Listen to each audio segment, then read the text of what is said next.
하나님 말씀은 에베소서 1장 3절부터 6절까지 제가 읽습니다.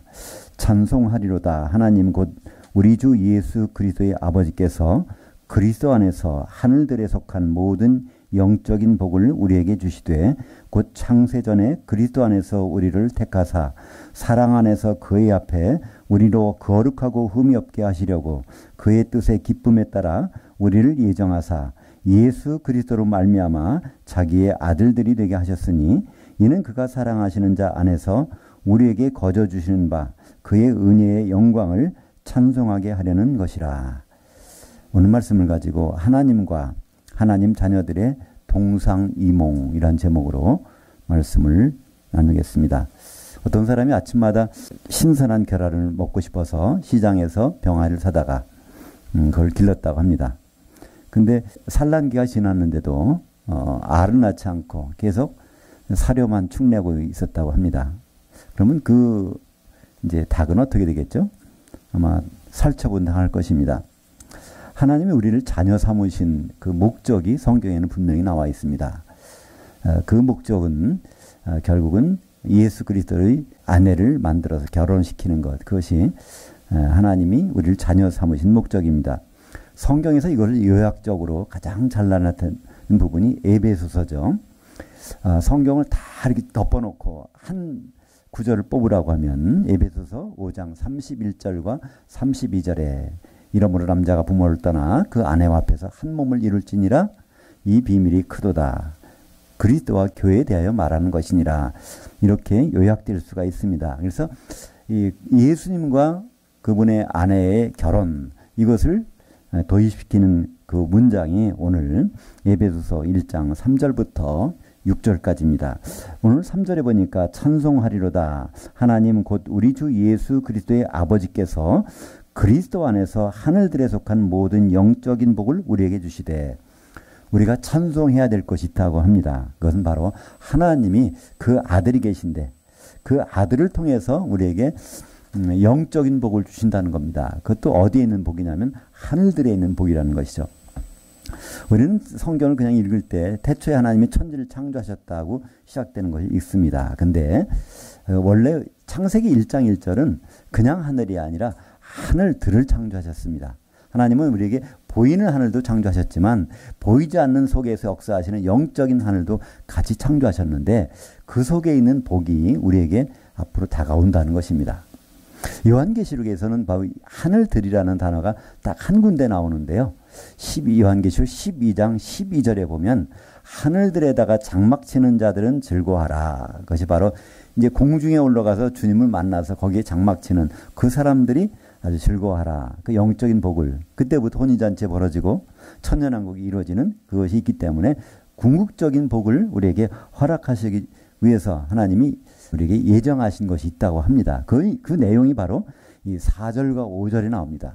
4절과 5절에 보면 그리스도 안에서 우리를 택하셔서 거룩하고 흠이 없게 하시려고, 그 다음에 5절에 보면 그의 뜻의 기쁘심을 따라 바로 예수 그리스도로 말미암아 자기의 아들들이 되게 하셨으니, 여기서 거룩하게 흠이 없게 하시려고 우리를 갖다가 거룩하고 흠이 없게 하신다는 것은 우리를 그러한 정결한 신부로 택하시려고 우리를 그렇게 그 계획이 있다는 것입니다. 그 계획이 바로 그분의 뜻인데 그 기쁨에 따라서 1차적으로 하시는 것이 그분의 아들들을 얻는 것입니다. 자녀들을 얻는 것. 하나님이 자녀들을 많이 얻어서 그것을 어디다 쓰시겠다는 겁니다. 그 쓰시는 목적이 나온 것이 바로 에베소서 1장 6절입니다. 에베소서 1장 6절 우리 한번 같이 읽죠. 이는 그가 사랑하시는 자 안에서 우리에게 거저 주시는 바 그의 은혜의 영광을 찬송하게 하려는 것이라. 자녀를 삼으신 목적은 그의 은혜의 영광을 찬송하는 것이라고 합니다. 그러면 그 은혜의 영광이 뭘까요? 그 찬송은 어디 나올까요? 이 은혜의 영광을 찬송하는 것은 요한계시록 19장에 한 군데만 나옵니다. 거기 가서 할렐루야란 말이 처음이 나오고요. 바로 요한계시록 19장 5절에 보면 우리 하나님께 찬송하란 말이 있고 19장 7절에 보면 그에게 영광을 돌리세 하면서 바로 성도들이 찬송하는 것이 처음이자 마지막으로 등장합니다. 한마디로 어린 양의 혼인날이 벌어지는 것, 그것이 그 영광을 찬송하는 클라이막스라는 것입니다. 우리가 성경을 볼 때요, 영광, 하나님의 영광 하면은 많이 듣긴 들었는데 이게 뭔지 잘 구분이 안 갈 때가 있습니다. 하나님께 영광 돌리는 삶을 살자. 그럼 도대체 영광이 뭘까요? 아주 거룩한 빛일까요? 물론 거룩한 빛일 수도 있습니다. 그러나 성경에서 영광이라는 단어는요, 하나님이 비밀이 드러나는 겁니다. 하나님께만 하실 수 있는 그런 일이 하나하나 드러나는 것, 그것을 다 성경에서 영광이라고 합니다. 그러니까 하나님이신 예수님이 하나님의 신분을 버리고 인간의 모습으로 오는 것, 이건 불가능한 것이잖아요. 근데 그런 일이 일어나는 것, 그 영광이라고 합니다. 그래서 이제 누가복음 그 2장에 보면 예수님이 태어나실 때 바로 하늘의 영광이 나타난다. 그것이 바로 도저히 있을 수 없는 일, 하나님이 인간의 몸을 입고 오시는 일, 그것이 드러났다. 그래서 영광이라고 합니다. 그분이 십자가에 달리시는 것도 영광입니다. 하나님은 죽으실 수가 없거든요.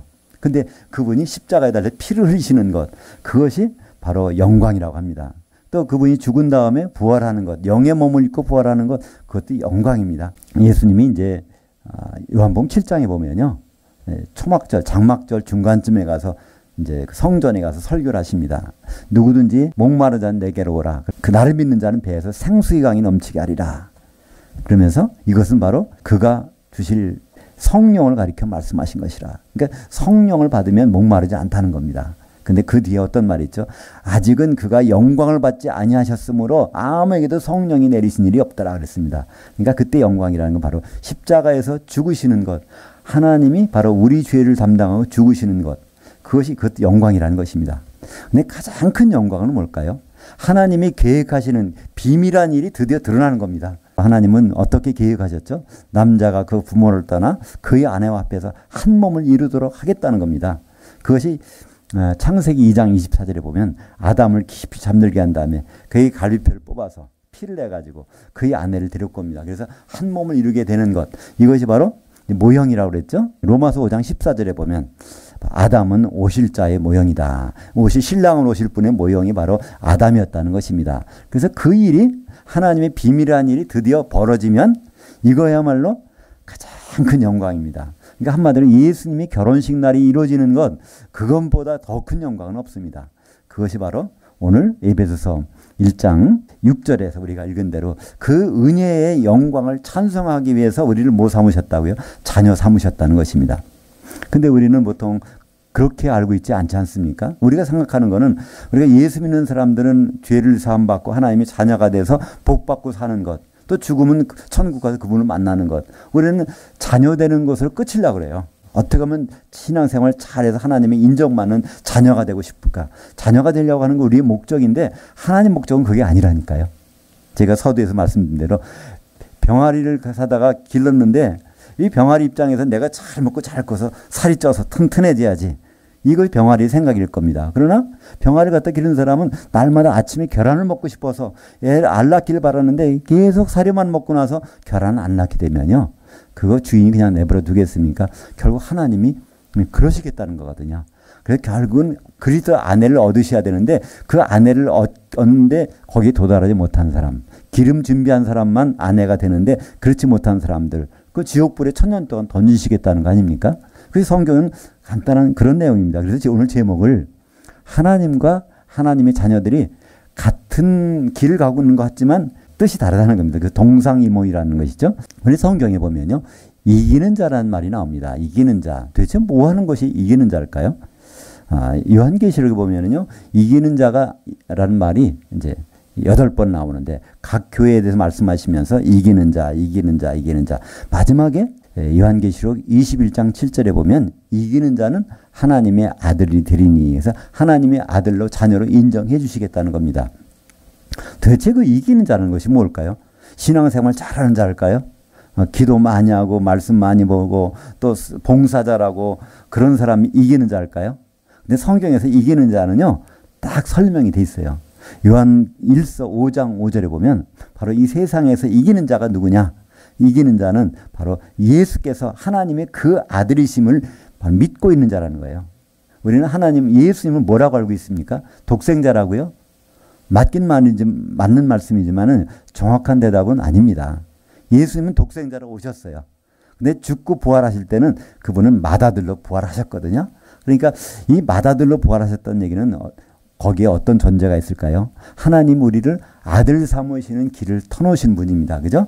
맏아들이 돼야 독생자로서는 우리는 하나님의 아들, 자녀라는 것을 주장해봐야 이건 불법입니다. 그러나 그분은 바로 독생자로 오셨다는 건 뭘까요?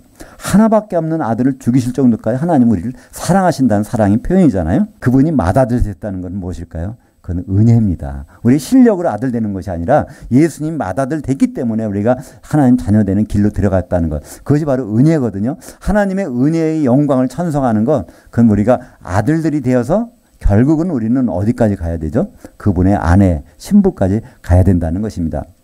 성경에서는 중요한 하나의 문장이 있는데 마태복음 9장 15절에 보면요. 금식에 대해 설명하시면서 이렇게 말씀하십니다. 혼인집에 있는 손님들이 신랑과 같이 있을 때 금식할 수 있느냐? 그러나 신랑을 빼앗길 날이 있으리니 그들이 아들들이 그때에는 금식할지니라 이렇게 말씀이 있습니다. 근데 거기에서 혼인집이라는 단어는요. 번역이 좀 잘못됐습니다. 신부실에 있는 신부 대기실에 있는 아들들이 신랑과 같이 있을 동안에는 바로 금식할 수 있느냐? 이렇게 원문에 되어 있습니다. 사실 금식이라는 단어는요. 고통을 당한다. 스스로 고통을 느낀다는 단어입니다. 원래 성경에서 금식이라는 것은요. 딱 한 번 하라고 되어 있습니다. 레위기 23장 27절에 보면 바로 대속죄일 날은 스스로 괴롭게 할지니라. 그래서 스스로 괴롭게 하는 방법이 뭘까요? 음식을 섭취하지 않는 겁니다. 그래서 괴롭게 하는 거예요. 그 괴롭게 하는 것을 언제 하라고요? 대속죄일 날. 대속죄일 날은요. 그리스도의 심판된 날입니다. 예수님께 심판받는 날 그때 아주 영원토록 금식할 수 있는 그 시간들이 주어진다는 거예요. 어디에 못 가면요. 바로 주님께 혼인잔치에 못 들어가면 그것을 기억하면서 하는 것이 바로 금식입니다. 신랑 혼인집에 있는 신부들 바로 그게 뭘까요? 지금은 교회고요. 그것이 공중에 올라가서는 바로 신부 대기실입니다. 이 성경의 용어의 신부라는 단어는요. 림페라고 그래요. 림페. 이거는 립토라고 하는 헬라어. 립토라고 하는 것은 이 면사포를 쓰는 겁니다. 베일을 가리는 거. 그것을 쓴 사람이 신부예요. 그리고 신부실이라는 단어는요. 님폰이라고 합니다. 님폰이라는 것은요. 면사포를 쓰는 방이에요. 그러니까 신부의 그 세마포옷을 입는 방, 그 방에 있는 누가 있다고요? 아들들. 이 아들들이 바로 하나님의 자녀들. 하나님의 자녀들이 거기에서 기름을 가지고 모인 사람들이 거기에서 빠져나가면 바로 누굴 만날까요? 신랑을 만납니다. 그래서 신랑이라는 단어도요. 그 면사포라는 단어에서 온 겁니다. 신랑을 림피오스라고 그래요. 그 면사포를 쓴 사람을 만나는 사람이 신랑이라는 단어, 림라고 성경은 말씀하고 있습니다. 그렇다면 마태복음 9장 15절에 신부실에 있는 아들들이 신부실에 있는 하나님의 자녀들이 신랑을 뺏길 날이 올 수 있다는 겁니다. 그것이 언제죠? 바로 이제 정식으로 혼인잔치에 들어가서 한 신부가 돼야 되는데 그 신부에 못 들어가는 소속이 안 된 사람들이 있는 것이죠. 마태복음 25장에 보면 열 처녀가 등을 들고 나가서 신랑을 기다립니다. 그때 이 신랑은 바로 분명히 예수님이시죠. 근데 기다리다가 안 오셔서 졸다가 잠들었습니다. 죽었다는 얘기예요. 그죠? 근데 신랑이 왔다는 소리를 듣고 잠에서 깼습니다. 부활한 겁니다. 그래서 신랑을 만납니다. 열 처녀가 다 만나요. 등을 들고 올라갔는데. 그 만났다는 얘기는 뭘까요? 공중에 올라갔다는 얘기, 휴거됐다는 얘기입니다. 예수님은 공중으로 오시니까 거기서 다섯 처녀만 혼인잔치에 들어가고 다섯 처녀는 못 들어갑니다. 왜 그렇죠? 기름이 준비가 안 돼서. 그것이 바로 신부실에 있던 사람들이 아들들이 신랑을 뺏기는 그래서 금식할지니라 금식을 하도록 하나님이 만들어 주시겠다는 거예요. 어디에서? 바로 지옥불에 들어가서 영원토록 한 1000년 동안 금식하게 되는 것이죠. 그래서 바로 우리는 하나님의 아들이 되는 것, 예수 믿고 하나님 자녀가 되는 것 굉장히 귀하고 아주 중요한 일입니다. 그것부터 우리는 시작을 해야 됩니다. 근데 그것을 끝나면 안 되거든요. 하나님 이기는 자는 하나님의 아들이 되는데 이기는 자는 어디까지 가야 되죠? 요한계시록 3장 12절에 보면 이기는 자는 내 하나님의 성전의 기둥이 되리니 성전의 기둥까지 가야 됩니다. 근데 이 성전은 지금은 교회가 성전이지만 이 성경에서 마지막 성전은 바로 새 예루살렘 성을 이제 성전이라고 합니다. 요한계시록 21장 22절에 보면 사도 요한이 가서 새 예루살렘 성 안에 들어가 봤어요. 그땐 거기에 원래는 예루살렘 성이 있으면 그 도시 안에 성전이 있어야 되는데 그것은 안 보이고 전능하신 이와 바로 어린 양이 성전이 되심이라. 그 새 예루살렘 전체가 바로 성전이었다는 거예요. 그러면 그 성벽이 바로 성전의 기둥이 되는 것이죠. 그러니까 결국 하나님의 아들은 마지막에 새 예루살렘에 가보면요. 하나님의 아들은 안 보여요. 왜냐하면 이미 하나의 새 예루살렘 성전의 성벽과 성전으로 돼버렸기 때문에 거기는 나중에 하나님 백성들은 들어져요. 영의 구원 받은 사람들이 나중에 들어오긴 하지만 아들은 거기서 안 보입니다. 아들은 어떻게 해야 되죠? 하나님의 자녀는 새 예루살렘 성이라고 하는 어린 양의 신부로 거기에 돼 있어야 된다는 것입니다. 그렇지 않으면 그 성 밖에 쫓겨나서 있는 것이죠. 그래서 우리는 그 하나님의 아들이 됐다 그러면 그때부터 필요한 것은 뭘까요? 바로 하나 되는 것입니다. 하나 되기 위해서 필요한 것은 바로 기름이죠. 아무리 가루가 많아도요. 이거 떡이 되려면 기름이 없으면 반죽이 안 되거든요. 그죠? 우리가 하나님의 자녀들을 가루라고 볼 수도 있습니다. 그죠? 곡식이 바로 껍질을 벗겨져서 다 으깨져서 아주 자기가 하나님 앞에 다 부서진 거예요. 십자가를 진 겁니다. 자기 십자가를 져서 다 부서졌지만 거기에 기름이 없다면요. 이거는 한 몸이 될 수가 없거든요. 그래서 성령이 하시는 일은 참 여러 가지지만 가장 대표적인 일이 바로 에베소서 4장 3절. 바로 평안에 매는 줄로 성령의 하나 되게 하심을 굳게 지키라. 그러니까 성령은 하나 되게 하시려 오신 분입니다. 우리가 보통 요한복음 3장 5절을 보면 물과 성령으로 거듭나지 아니하면 이라는 번역이 있기 때문에 우리가 거듭나려면 물과 성령이 있어야 되는구나 이 생각할 수 있는데 그건 번역이 잘못된 겁니다. 물로도 나야 되고 영으로도 나야 되는데 그러니까 구약에 있는 모든 믿음의 사람들은요 다 거듭난 사람들이에요. 아브라함도 거듭났고 이삭도 거듭났고 성령이 안 오셨는데도 그렇다면 왜 성령을 보내주셨을까요? 거듭난 사람들에게 오순절 때 성령을 보내주셨는데 제자들에게 빨리 가서 복음 전하고 안 하시고 성령이 받기까지는 기다려 하셨어요. 그때 성령을 보내주신 목적이 바로 교회를 만드신 것이죠. 오순절날 사도들이 바로 성령의 기름으로 하나가 되고 그날 저녁에 3,000명의 성도들이 성령의 기름으로 하나가 돼서 두 개의 떡덩이가 흔들리는 날이 오순절날인데 그때 성령의 기름으로 교회가 시작이 됐습니다. 그렇기 때문에 하나님의 자녀는 반드시 시작할 일이 있습니다. 그건 끝이 아닙니다. 우리가 자녀 삼아줬다면요, 그분의 은혜에 감격해서 우리가 해야 될 일이 있는데, 그건 그때부터 신부실에는 아들들에게 필요한 것은 바로 기름입니다. 그 기름이 있는 자만이 바로 신랑을 뺏기지 않고 그 주님의 혼인잔치에 들어갈 수가 있는 것이죠. 그것이 하나님의 큰 비밀입니다. 에베소서 5장 31절과 32절에 있는 말씀처럼 그 남자가 부모를 떠나 아내와 앞에서 한 몸이 되는 큰 비밀, 그건 그리스도와 교회가 결혼하는 것입니다. 그렇기 때문에 우리는요, 우리 신분은 하나님의 구원받고 하나님의 자녀다. 여기서 끝나면 안 됩니다. 우리 신분은 뭘까요? 우리는 약혼자입니다. 고린도후서 11장 2절에 사도 바울은 얘기합니다. 내가 하나님의 열심으로, 그 열심이라는 단어는 질투심입니다. 하나님 질투하시는 분이에요. 왜냐하면 약혼 준비까지 다 해놨는데 다른 남자 보러 다닌다면 얼마나 하나님 질투가 많겠어요. 하나님의 질투심을 내가 질투하노니 너희를 바로 한 정결한 처녀로 그리스도께 중매했음이라. 거기 한 정결한 처녀, 단수입니다. 우리가 한 신부가 되면 그분과 결혼하게 된다는 것입니다.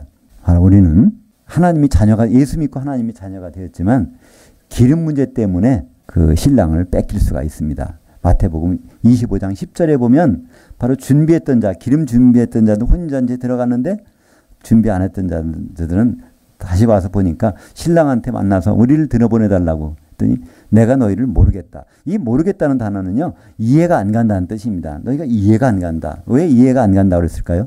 이렇게 많은 성경을 통해서 성령의 하나 되게 하심, 바로 너희가 한 성령으로 세례받아 한 몸이 되었고 한 몸이 되는 방법을 말씀해 주시고 성경이 이렇게 그 수많은 말씀해 주셨는데 그냥 하나님의 자녀로 만족하고 그냥 지나간 것입니다. 등만 들고 있는 거예요. 등을 들었다는 것은 무슨 뜻일까요? 거듭났다는 뜻입니다. 잠언서 20장 27절에 보면 사람에 있는 영은 여호와의 등불이라. 그러니까 그 사람이 영이 깨어나면 여호와 하나님께 성령께서 그를 통해서 비춰주신다는 겁니다. 로마서 8장 16절에 보면 바로 성령께서 우리 영과 더불어 우리가 누구라는 걸 증언해 주신다는 것이죠. 그래서 이 사람의 영은 여호와의 등불인데 등불만 들고 있으면, 거듭나고 있으면 나중에 신랑을 만났을 때 또 이해가 안 간다는 겁니다.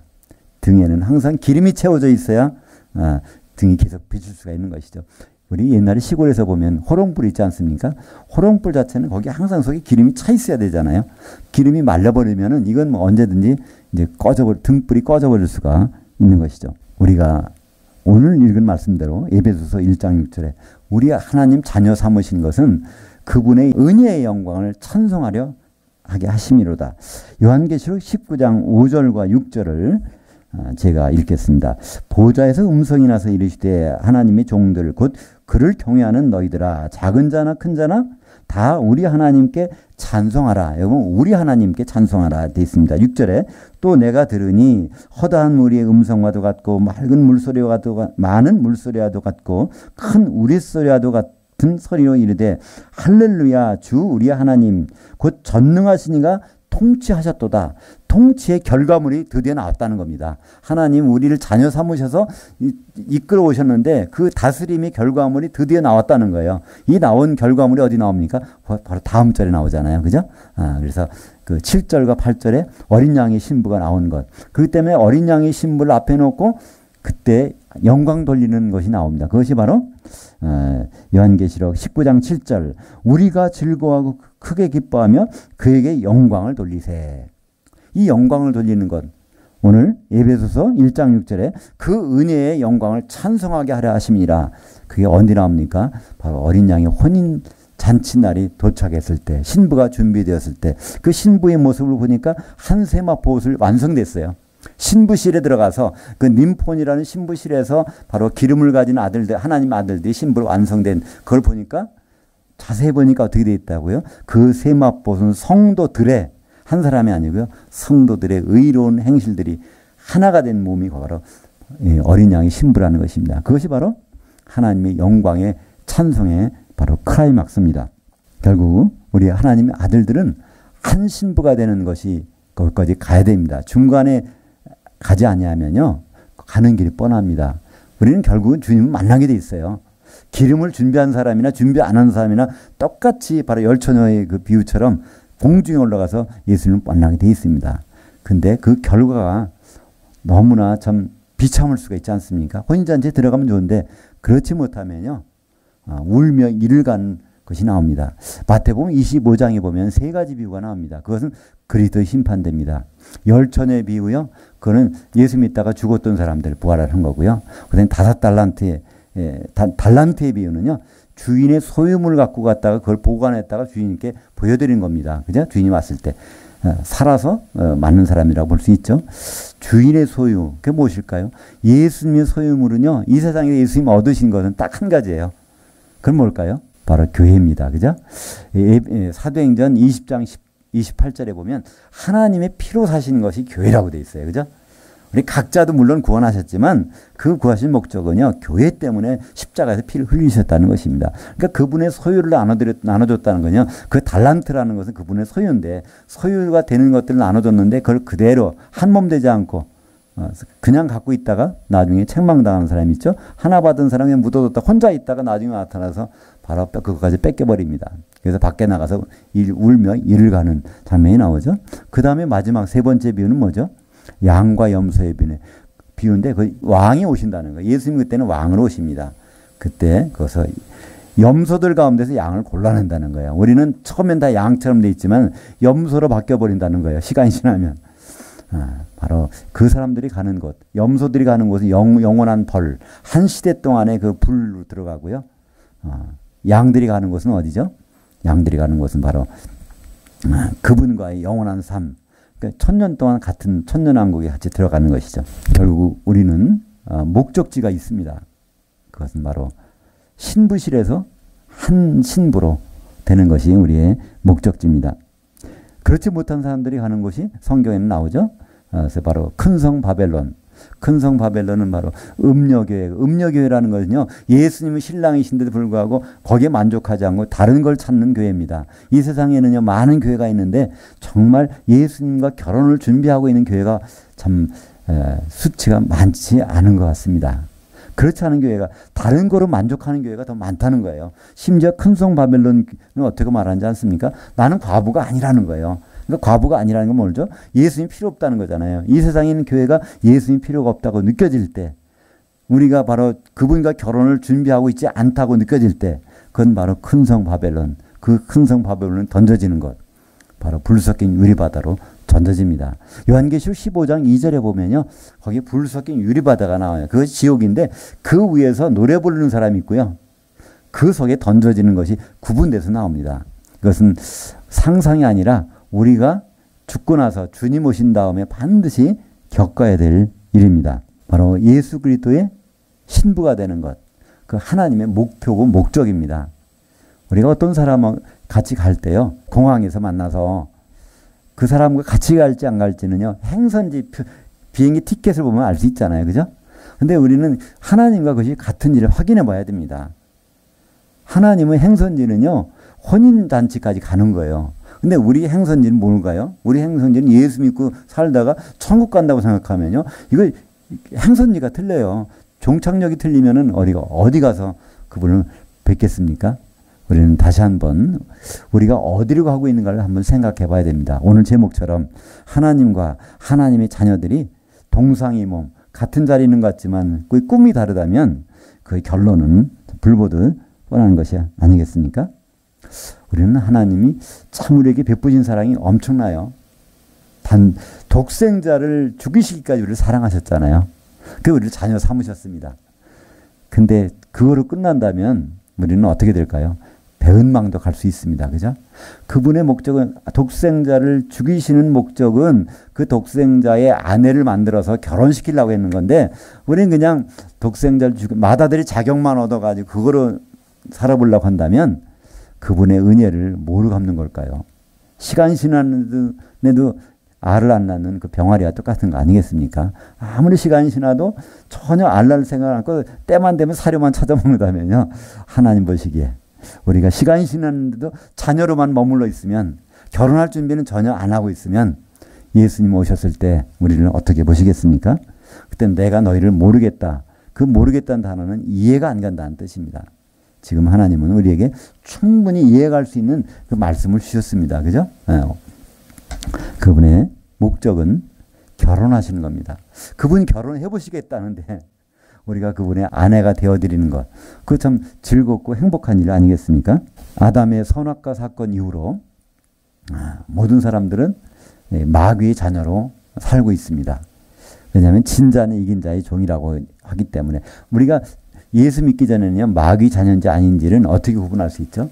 마귀는 하는 일이 도둑질하고 죽이고 멸망시키는 거예요. 그럼 우리는 항상 거기 때문에 죽고 싶은 생각이 있고, 그럼 말끝마다 그렇잖아요. 그죠? 뭐 생패 죽겠다, 아파 죽겠다, 배고파 죽겠다. 결국 죽겠다는 타령뿐입니다. 그것은 은연중에 사망 권세 잡은 자가 우리를 잡고 있기 때문입니다. 근데 거기서 우리를 건져내 주셨잖아요. 어떤 것이 건져낸 표죠? 예수님이 부활하신 것. 그래서 우리는 같이 부활할 겁니다. 그렇기 때문에 우리는 원래는 마귀의 자녀였다가 종착역이 죽음이었다가 우리는 이제 하나님의 자녀로 바뀌어진 사람들입니다. 그 바뀌어진 목적이 예수님과의 결혼 때문에 그렇다는 걸 성경은 말씀하고 있습니다. 하나님께 영광은 결론적으로 가장 큰 영광은 하나입니다. 예수님이 결혼식장에서 우리가 그분의 아내로 나타나는 것. 그때는 우리가 부르게 되는 찬송이 있어요. 그 찬송이 바로 요한계시록 19장 6절 하반절에 할렐루야 주 우리 하나님 그 전능하신 이가 통치하셨도다. 그분의 통치가 임해서 완성품이 나왔다는 거예요. 하나님의 걸작품이 나왔다는 겁니다. 하나님의 걸작품은 예수 그리스도의 신부입니다. 그때 우리가 부를 수 있는 찬송, 그것이 바로 영광의 찬송이고 성경은 그걸 할렐루야라고 합니다. 우리는 할렐루야를 너무나 많이 들어가지고 인사하는 걸로 알고 있어요. 그죠? 할렐루야, 할렐루야, 할렐루야. 근데 신약 성경의 할렐루야는 어디도 찾아볼 수가 없어요. 요한계시록 19장에 가서 나오는데 그것이 바로 어린 양의 혼인날 할렐루야가 처음과 마지막으로 나옵니다. 할렐루야. 하나님을 마음껏 자랑하고 뽐내란 얘기입니다. 하나님이 계획하신 것이 드디어 이루어졌다는 그 감격이 그 속에 묻혀나는 것이죠. 그날 우리가 부를 찬송, 그 할렐루야 찬송은 바로 영광의 찬송, 하나님을 기대하시는 찬송이고요. 그러나 하나님의 아들로 끝난 사람이 아니라 하나님의 신부로 되어 있는 사람들이 부를 찬송입니다. 하나님과 하나님이 자녀들이 동상이몽, 우리는 동상이몽이 아니라 같은 꿈을 꿔야 될 것입니다. 기도하겠습니다. 하나님 아버지, 참 감사합니다.